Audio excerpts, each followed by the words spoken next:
აქ შემსახლო აკაკის ლანს ზინავს მეფუძილით აქ სევდიან სასაფლაოს ვარდით და გვირილით ეპიდემიურ ვარსკვლავების ქსომა მხარული ბარათაშვილს აქ უყვარდა ობლად სიამბიდა მეც მოვდე სიმღერებში თვით სევდიან გედად on თათუ გამემსულ შირო ჩაიხედა თუ სიზმაროეთ შეისხაჩიდან თამდე ფრთები და განშალა ოცნებათა ლურჯი ალკდები როგორც ნოხრომ სულის თიზამ ზღავრო ვარლარდა სიკლის გზა რა არის ვარდის ფერგზის გარდა გოგზაზე საფარიამ გოსლან სიტამავე როგორც დროს სერკობილაზე ნაზი ღამე რომ აჩდილო მეფეს ახლოს სიკვდილს ვეგელები რომ მეფე ვარ და პოეტი და სიმღერით მუტები რომ დაკვება საუკუნეს განთან ჩემი გლარი ჯერას დროს არ ყოფდა მარე ასე გლარი სადმე ყრუ ადგილს დავესახლები სხვა საუკუნის მგზავრი გვიანი სადაც იქნება ცოფი ნაკლები და უფრო ნაკლებ ადამიანი ამ სხვა საუკუნის მგზავრის შესახებ ამბობენ რომ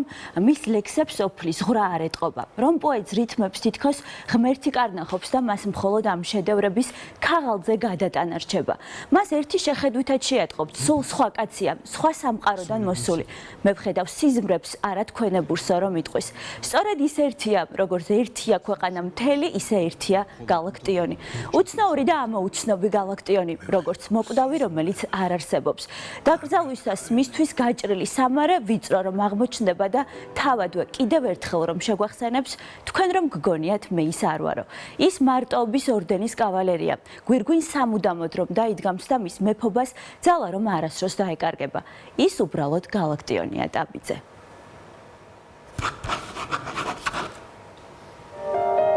კონდეც ლაღი სუბუქი ფრთები აყვებული მდელო გასავოცარი მთები რუსთაველი და მშვიდი დამშვიდება და ვაჟა ყველას დიდება დიდი დღეს მომავალს ვაშა მარტოსულებისთვის ის თავშესაფარია შეყვარებულებისთვის მათი უპირველესი ხმა თვით უკვდავებაც რომ არ არსებობს მისთვის უსიყვარულოდ ის ვინც იმდენია რამდენი ადამიანიც არსებობს ის ვინც ერთი ადამიანისთვისაც ძალიან ბევრია ყოველდღე თავიდან შესაცნობი და მაინც ბოლომდე ამოუხსნელი და ის ვინც დღესაც ცოცხალია არა იმიტომ რომ დიდი პოეზია შექმნა პოეზიაში სხვანაირი მგრძნობელობა შემოიტანა და მეტიც პოეზია თავისი გზით წაიყვანა მას როგორც ცოცხალს გარდაცვალების შემდეგაც ისევ ისე გააკრიტიკებენ, ისევ უსამართლოდ. არტისტულ ყვავილებს ლექსების უბრალო კრებულად მონათლავენ. ლურჯად ცხენებს პროვინციულ საგიტარო რომანსად. ალბათ იმიტომ, რომ გენიოსის შეყვარება რთულია, მის ჩრდილში ყოფნაც რთულია და აუტანელიც. და მაინც ალბათ ყველა მათგანს ესმის, გალაქტიონის გააზრების გარეშე წინსვლა შეუძლებელია. და ისევ, როგორც ერთია ქვეყანა, მთელი, ისე ერთია გალაქტიონი. დღეები ბრუნავსით კამათელი და ყვავილების არის მრავლობა ჩემთვის დღესავით არის ნათელი რა სიტყვის ჩემზე შთამომავლო წელიწადები წავლიან ძველნი შეიცვლებიან ქარით სიონი როგორც ერთია ქვეყანა მთელი ისე ერთია ექიმებისთვის სამწუხაროდ ის უბრალოდ პაციენტია. სავალდებულო ანკეტას რომ გაუხსნიან და ჩაწერენ. გალაქტიონ ტაბიძე, პულსი 84, წნევა 180-80. დიაგნოზი ჰიპერტონია და ათეროსკლეროზი. აქვე დიფსომანია, ალკოჰოლური შიმშილი, სპირტიანი სასმელების ბოროტად გამოყენება. გალაქტიონ ტაბიძის ერთგვერდიან სამედიცინო დასკვნაში ხელს 5 ექიმი რომ აწერს, ალკოჰოლთან დაკავშირებული ტერმინები ხშირად მეორდება. არადა 1959 წლის 17 მარტს სრულიად ფხიზელია. იმ დღეს მის ძმისშვილს ნოდარ ტაბიძეს საავადმყოფოში მიხავს. ამ დილით ისე აგრესიული არ არის. თითქმის ყველაფერში მეთანხმება. ვაცმევ პალტოს და ვგრძნობ როგორ უკანკალებს ხელები. ამ დროს ერთადერთი სვლა, ანუ უბრალოდ ერთადერთი გადარჩენის საშუალება არის არაყი, მაგრამ დღეს არ შეიძლება. დღეს უნდა დავწვეთ. უბრალოდ მოდის. თელი გზა ისე გავიარეთ, სიტყვა არ მოუღია.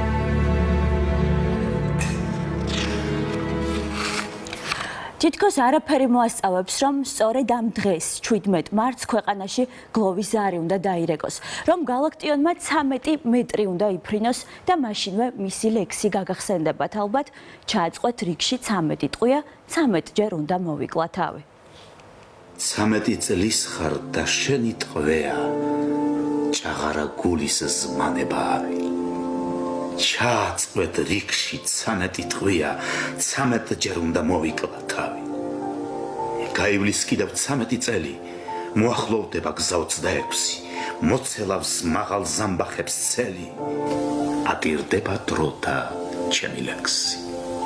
1959 წლის 17 მარტს 17 საათსა და 50 წუთზე ილია ჭავჭავაძის გამზირის ნომერ 5-ში ლეჩკომბინატის ეზოში დაეცა გალაქტიონ ტაბიძე. იქვე გარდაიცვალა, ისე რომ წვეთის სისხლი არ დაუხრია და მიწაზე არავითარი კვალი არ დაუტოვებია, წერს ვახტანგ ჯავახაძე. ხალათის ჯიბეში უდევს 3 ასანთის კოლოფი, უბის წიგნაკი, ფანქარი, 291 მანეთი და პაპიროსი, 5 ღერი. თითოეულს მოკიდებული ცეცხლის კვალი ეტყობა. ბოლომდე არც ერთი ჩაუწვა მსოწერენ.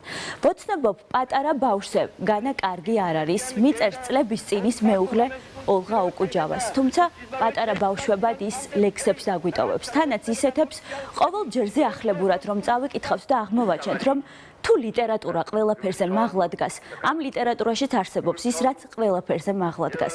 გალაქტიონი, ბგერების ღმერთი, რომელიც მხოლოდ პოეტი იქნება და არავინ სხვა.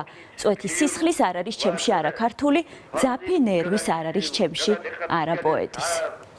ჩემთვის სამაგიერო, საბედნიერო სად არის სული, ვით 64 მალიგიერი მე ჯოჯოხეთით ვარ დაფარული და როცა ბედი დაწყევლენ გზაზე, სიკვდილის ლანდი მომეჩვენება, განსასვენებელ ზიარებაზე, ჩემთან არ მოვა შენი ხსენება და ვიკრებ ხელებს და გრიგალივით გამაქანებენ სწრაფი ცხენები, ღამე ნათევი და ნამთვრალები, ჩემს სამარეში ჩავესვენები. დედა ოხთისავ, ზეო მარიამ, როგორც ნაწვი მარსილაში ვარდი, ჩემი ცხოვრების გზა, სისხლი. ვანის რაიონი, სოფელი ჭყვიში, გალაქტიონის დედისთვის გატუნიას დაბადების ადგილი. მამას ვერასდროს გაიცნობს, მის დაბადებამდე გარდაიცვლება, თუმცა დარჩება მისი წერილი, მეუღლისთვის დაწერილი. ბავშვებს მიხედე, განათლების გარეშე არ დატოვო. სოფელ ჭყვიში, ვანის რაიონში 1891 წლის 17 ნოემბერს დაიბადა გალაქტიონ ტაბიძე. გალაქტიონის დედამ მაკრინე ადეიშვილმა 6 წლის გალაქტიონს წერა-კითხვა შეასწავლა. ჩემო ფიქრებიდან მოუშორებელო, სხვადასხვანაირად სადარდებელო შვილო, წერს გალაქტიონის დედა მაკრინე ადეიშვილი. ის თავიდანვე ატყობს გატუნიას უცნაურობას, ვისი გაგებაც ხშირად შეუძლებელიც კი ხდება. გამოცდას ერთხელ ვერ ჩააბარებს, ამბობენ, რომ პირველად სწორედ მაშინ ეცდება თავის მოკლას. კლასში ჩატოვებენ და ასე გახდება 1 წლით უმცროსი ბიძაშვილის, ტიციან ტაბიძის თანაკლასელი. ერთმანეთს არ გვანან, თუმცა საერთო უფრო დიდი აქვთ. ორივეს ტრაგიკული ბედი დაყვებათ. ტრამვაის ფული რომ კაც არ გექნება. გროში კაპიკი არ არის. პალტო არ მაქვს. ფეხსაცმელში თითი მომიჩანს. ალბათ ამინდები მალე შეიცვლება. ზამთარი მოდის. ღმერთმა ნუხნას ეხლა ავად რა ხდომა. მშობლიური სოფლიდან ის ქუთაისში გადადის, პოეტურ ნიჭს საკმაოდ ადრეულ ასაკშივე ავლენს და შემდეგ გალაქტიონის ლექსები პირველი კრებულის გამოცემიდანვე ქვეყანას დაიპყრობს, როგორც ხმა ახალი ქართული პოეზიისა. მეორე კრებულის არტისტული ყვავილების გამოცემის შემდეგ კი დაწერენ, მაშინვე რომ გარდაცვლილიყო გალაქტიონი, ისევ ისეთი დიდი იქნებოდა, როგორიც ახლაო.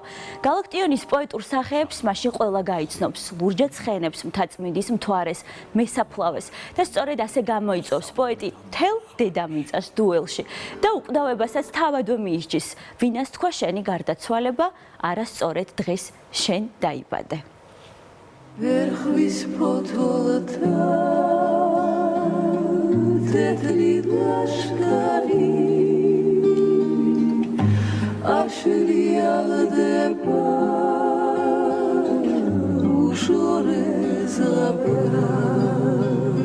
რომელიც ალბათ ყველასთვის საყვარელი ლექსი.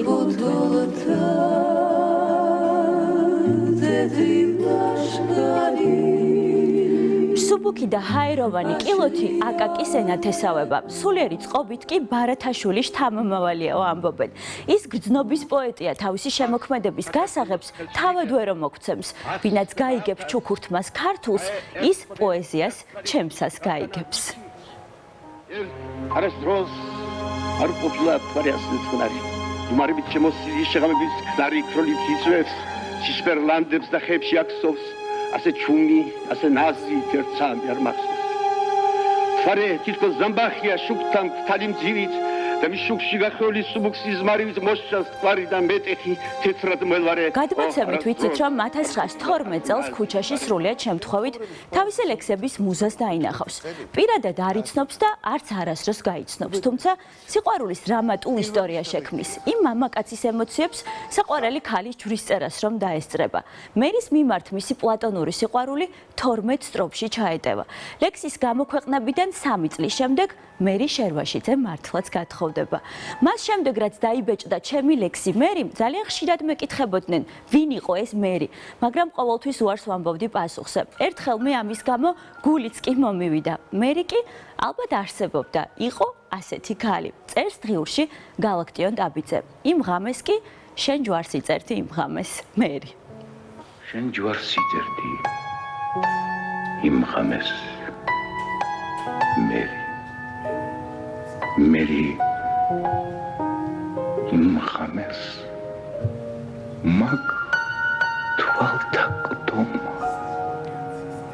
სანტომიან. როგორც აღნიშნეთ, გალაქტიონ ტაბიძე სწავლობს ჯერ ქუთაისის, მერე კი თბილისის სასულიერო სემინარიაში, რედაქტორობს ხელნაწერ ჟურნალს. რამდენი გაჭირვება გამოვიარე თუ ოდესმე ბედნიერ ცხოვრებას ვეღირსე, წერს დღიურში. მერე ერთი გაცრეცილი ჩემოდნით ხარაგაულისკენ მიემგზავრება, იქ სოფელ ფარცხანალის სკოლის პედაგოგი უნდა გახდეს. იცხოვრებს ერთ ოთახში, ერთი ფანჯრით. აქ შემორჩება სოფელ ფარცხანალიდან ქუთაისში გაგზავნილი წერილებიც. ადრესატი მისი მასწავლებლის ქალიშვილი რაისა ჩიხლაძეა, პოეტის პირველი გატაცება. სწორედ მას რომ მიუძღვნის ლექს უსიყვარულოდ. უსიყვარულოდ მზე არ სუფევს cis კამარაზე. სიო არ დახკრის, ტყე არ გრთება სასიხარულოდ. უსიყვარულოდ არ არსებობს არც სილამაზე, არც უკვდავება არ არსებობს უსიყვარულოდ, მაგრამ სულ სხვა სიყვარული უკანასკნელი. როგორც ყვავილი შემოდგომის ხშირად პირველს სჯობს. ძალიან ცოტა ჯამაგირი მაქვს, ტანისამოსისთვისაც არ მყოფნის. წერილების საგზავნი ფული საერთოდ არ მომოპოვება. ცოტა ცუდი სენით დამჩემდა. თუ ორი გროში ჩამივარდება, უსათუოდ არისტოკრატული გემოთი უნდა გავფანტო. წერს მასწავლებელი გალაქტიონი ძმას. მერე კი წყნარი ცხოვრებით დაღლილი ისევ ქუთაისისკენ გაემგზავრება. მატარებელი წაიყვანს უჩვეულო მგზავრს, დატოვებს ბუმბერას ნაფეხურებს. უშფოთველი ცხოვრება მისთვის არ არის, ის ქარიშხალთან შესახვედრად მიემგზავრება. მარტო სულია, მას გარეთ სიარული არ უყვარს. მხოლოდ მაშინ უყვარს გარეთ გასვლა, როცა ქუჩები ცარიელია. სახლში ლექსებს სიბნელეში წერს, ჩვეულებრივ ქაღალდზე, ჩვეულებრივი ფანქრით ნაწერი, არაჩვეულებრივი რითმები ჩნდება. მერე კი თავდავიწყებით უყვარდება. გაცნობა ახლა შემთხვევითია. გალაქტიონ და ტიციან ტაბიძეები ქუჩაში გოგონას შენიშნავენ, ოლღა ოკუჯავას, ძველი ბოლშევიკების მიხეილ და ვასილ ოკუჯავების დას. მე ვგრძნობდი, რომ რაღაცნაირი სიცივე შემომქონდა თქვენ სახლში და მინდოდა მეყვირა, რომ არავინ არ მინდა შევაწუხო, რომ მხოლოდ ოლღასთან ყოფნა მინდა მეთქი. ოჯახს რომანტიკოსი პოეტი არ ხიბლავს. რაც უფრო შორს ხარ, მით უფრო ვტკბები, მე შენში მიყვარს ოცნება ჩემი.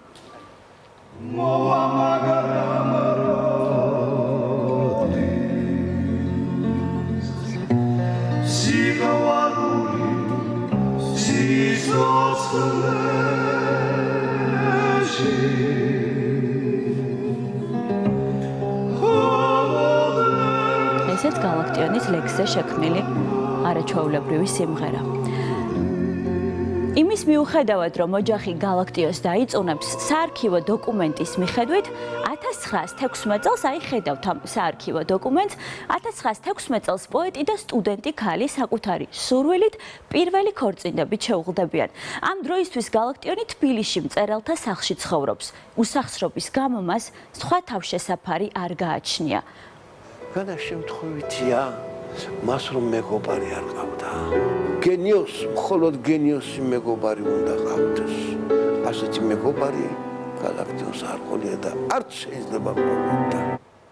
არ ვიცი იცის თუ არა ჩვენმა მაყურებელმა რომ 1924 წელს გალაქტიო ტაბიძეს დააპატიმრებენ. ქაქუცა ჩოლოყაშვილის აჯანყებას პოემას რომ მიუძღვნის, ციხეში ის 3 დღეს გაატარებს, თუმცა ამბობენ რომ სამუდამოდ დაკარგავს ის ხმას. ამბობენ რომ სწორედ ციხიდან გამოსვლის შემდეგ დაიწყებს არაბუნებრივ ხმაზე საუბარს. ეს როლია მისთვის ნიღაბი, ნამდვილი რეალური გალაქტიონი ამ ნიღაბში გამოიკეტება. თავისი ბუნებრივი ხმით არც კი ლაპარაკობდა. მე როცა ვიცნობდი გალაქტიონს, მე მეგონა რომ ის ჩვეულებრივი ხმით ლაპარაკებოდა. ცოტა არტისტული მიხრა-მოხრა კი აწყობოდა გალაქტიონს ზამიკო, მე ვიცი შენი პატივისცემა, მაგრამ მე მაშინ არ ვიცოდი რომ გალაქტიონს თავარი ხმა შენახული ქონდა და ის ლაპარაკობდა დაყენებული ხმით. აი იმ მსახიობები რო ხმას დაიყენებენ. ცოლთანაც კი არ იყო გახსნილი გალაქტიონი. გალაქტიონი ნიღაბს ატარებდა. თელის ცხოვრება. თუმცა ნახეთ მეუღლე რას წერს, მიყვარხარ ცეცხლოვანი სიყვარულით გაუფრთხილდი არ ჩააქრო ეს ცეცხლი, ჩემი ცეცხლი ახალ სამყაროებს პირდება შენს. გენიას წერს ოლია გალაქტიონს, რომელსაც გალაქტიონზე უფრო დიდი შავი ღრუბელი დაყვება. 20-იანი წლების ბოლოს ძველი ბოლშევიკური კადრების დევნა რომ დაიწყება, ოლღა უკუჯავას ძმები რეპრესიებს შეეწირებიან. გალაქტიონის მეუღლეს ტროცკიზმში დასდებენ, ბრალს და პირველად 1929 წელს გადაასახლებენ. 3 წლის ვადით უზბეკეთში. გალაქტიონი მზეო თიბათვისა შესთხოვს. მძაფრი ქარტეხილი მას ნუ შეეხება, მზეო თიბათვისა ამას გევედრები. და ესეც სამლეთ გონაშვილის არაჩვეულებრივი შესრულება.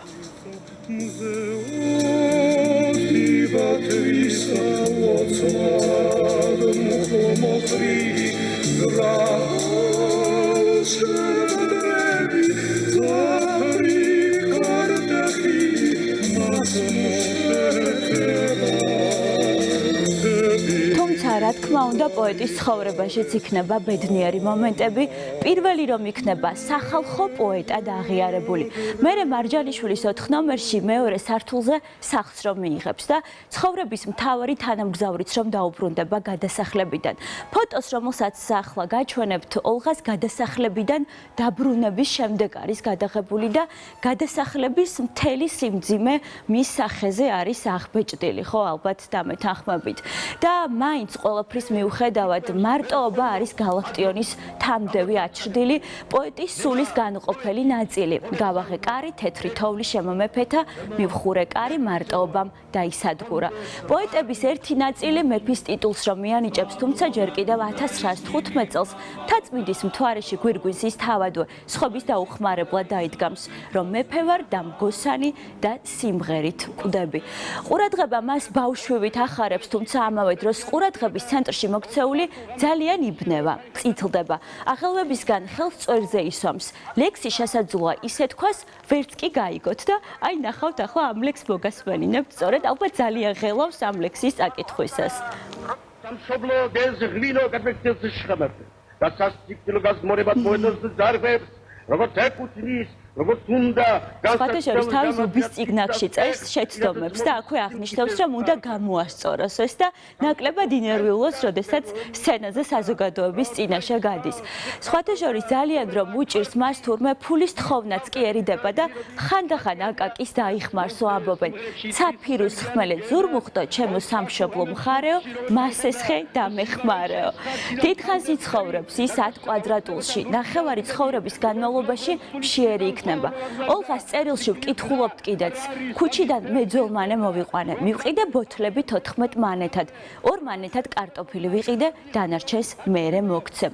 მას არ ყავს მეგობარი, არც მწერალთა კავშირში და ნახეთ ახლა რას წერს ის მწერალთა კავშირის შესახებ. მწერალთა კავშირი, მწერალთა კავშირი, მწერელთა კავშირი, გადამწერელთა კავშირი, მიმომწერელთა კავშირი, ჩამომწერელთა კავშირი, მწერთა კავშირი. გამუდმებით ეჭვიანობს, არავის ენდობა, განიცდის, რომ სათანადოდ ვერ აფასებენ. დღიური მისი ერთადერთი მეგობარია. გალაქტიონი დიდია, გალაქტიონი უკვდავია, პრემია კი სხვას, უმხელს ფურცლებს. ერთი პოეტი კი მას ასე შეაფასებს. არ ვარგა სრულებით, ბოდვაა. შედევრია როგორც აბდაუბდისა და ბოდვის სრული გამოვლენისა. აბდაუბდა გალაქტიონ ტაბიძისეული. ეს არის სკოლაუ ნადირაძის სიტყვები. ტერენტი გრანელი კი ლექსად იტყვის. გალაქტიონში არის დემონი და ჩემში უფრო ანგელოზია. მერე თურმე ერთხელ მოსკოვშიც არ წაიყვანენ, იტყვიან ლოთია შეგვარცხვენსო. განეწყენებული გალაქტიონი წამსვლელების სიას ჩამოწერს. გვადი ქიაჩელი გულისხმობს ლეო ქიაჩელს, კვატი ჭილაია და მწვადი ლეონიძე. არ დაინდობს ის ლეონიძესაც არა და ის ალბათ ერთადერთია, ვინც არასდროს უწოდებს გალაქტიონს ლოთს.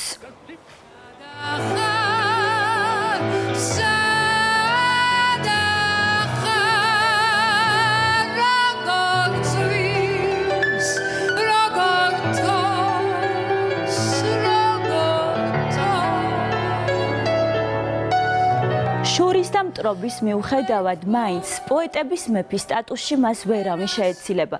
მის ლექსებში მეტია სინატიფე, მეტია ბგერწერა, მეტია პოეზია, აუხსნელი მუსიკალურობა, მხოლოდ მისთვის დამახასიათებელი რიტმი, უნიკალურობა. სხვა კაცი იყო, სხვა ხმა ჰქონდა, სხვა აღტკინება. დაწერს მიხეილ ქვლივიძე. 1926 წელს გალაქტიონის ოლიას მეორე დაპატიმრებენ. დეპორტირებულია ორიოლის ოლქში. სწორედ მასში მიუძღვნის გალაქტიონი მეუღლეს უკანასკნელ მატარებელს. აჰა დაიძრა რკინის ბორბლები, მივდე ვაგონებს მახრჩობს გრძნობები. არქივს შემორჩება ოლღას გამოგზავნილი ბოლო წერილიც 1951 წლის 19 მარტით, რომ თარიღდება, მაინც მოგწერ და მოგწერ ბარათებს, ვიდრე ცხოვრების ქარიშხალი სამუდამოდ არ დამიხუჭავს თვალებს. ძალიან რთულად მოსასმენი და გასააზრებელია, რომ 1956 წელს გალაქტიონ ტაბიძეს შეატყობინებენ, რომ ოლღა უკუჯავა რეაბილიტირებულია, თუმცა პოეტს მისი დახვრეტის შესახებ არაფერს ეტყვიან. რეალურად ოლღა უკუჯავას ბევრად ადრე 1951 წელს მიუსჯიან სასჯელის უმაღლეს ზომას, 3 დღეში 157 პოლიტ პატიმართან ერთად დახვრეტენ ქალაქ ორიოლთან ტყეში და საგულდაგულოდაც ჩამარხავენ. ეხლა როცა ამ სტრიქონს წერ შუაღა მეიწვის თნელა სიო საქმით მონაქრული ველთას გაპასნობს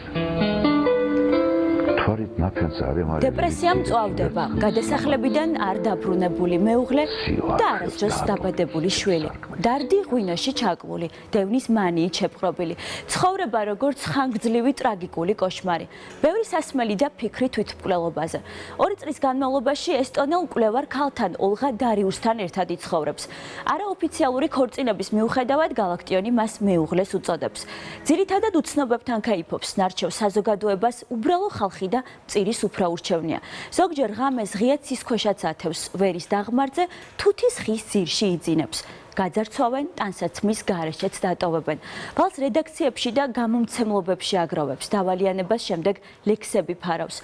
მიწერი გალაქტიონი უმწეო ადამიანია. მას შეუძლია მთაწმინდის მთვარე დაწეროს, მაგრამ არ შეუძლია შეცვალოს უბრალო ნათურაო ამბობენ. ეძებს სითბოს მისი უკანასკნელი მეუღლე ნინო კვირიგაძეა. ერთნაირი ბედი აკავშირებთ გალაქტიონს ოლღას დაუხრეტენ ნინოს გენერალ მეუღლეს. მერე ერთად ნინო და გალაქტიონი 17 წლის განმავლობაში იცხოვრებენ.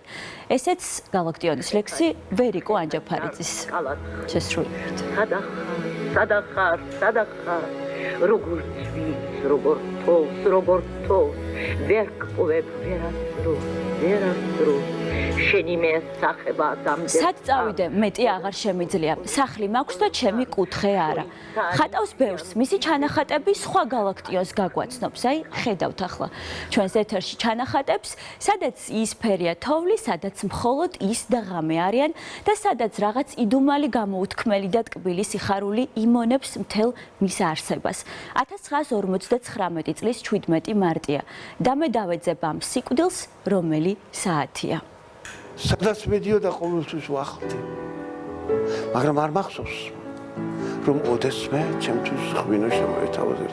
არა და სტუდენტი ვარ კაცო, მინდა ღვინოს, მინდა кайფი მეცა. ჩვენ სადაც მართვით ლიმონათი. ხშირად დავფიქრებულ რამოზე რა იყო ეს? შეიძლება ის რომ მან იცოდა ღვინის და ალკოჰოლის საშინელება.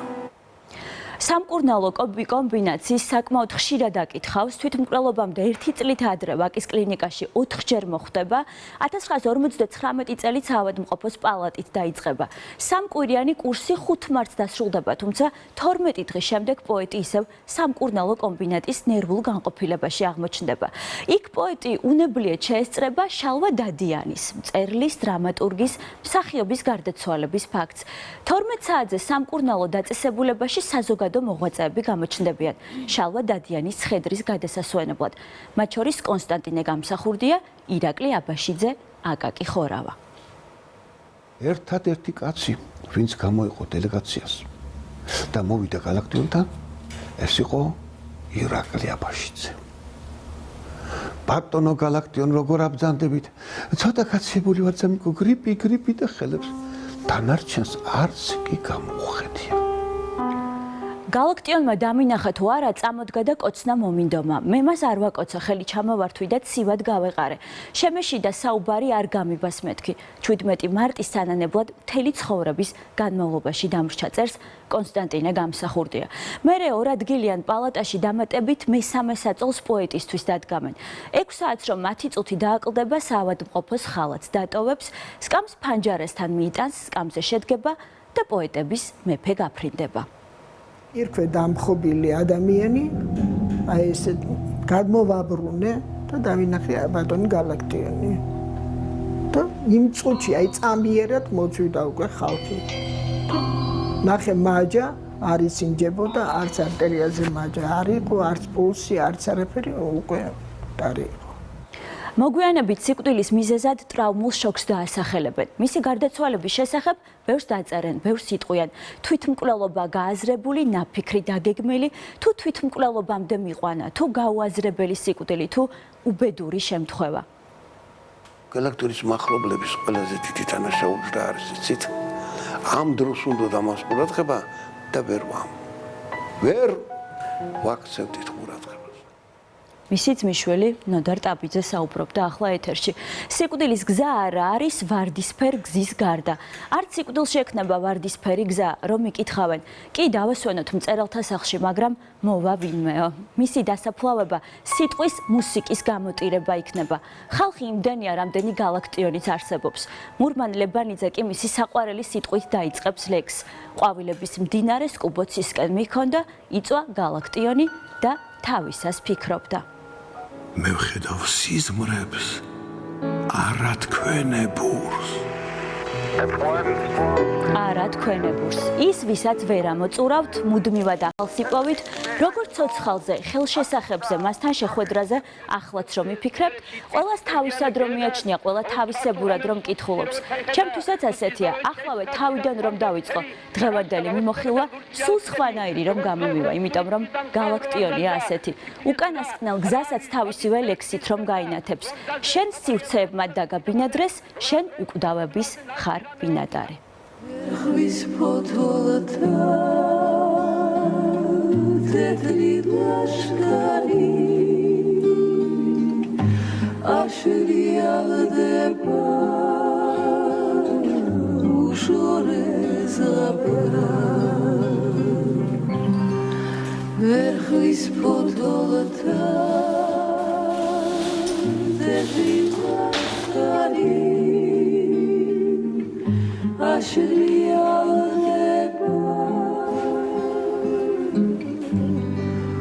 უშორეს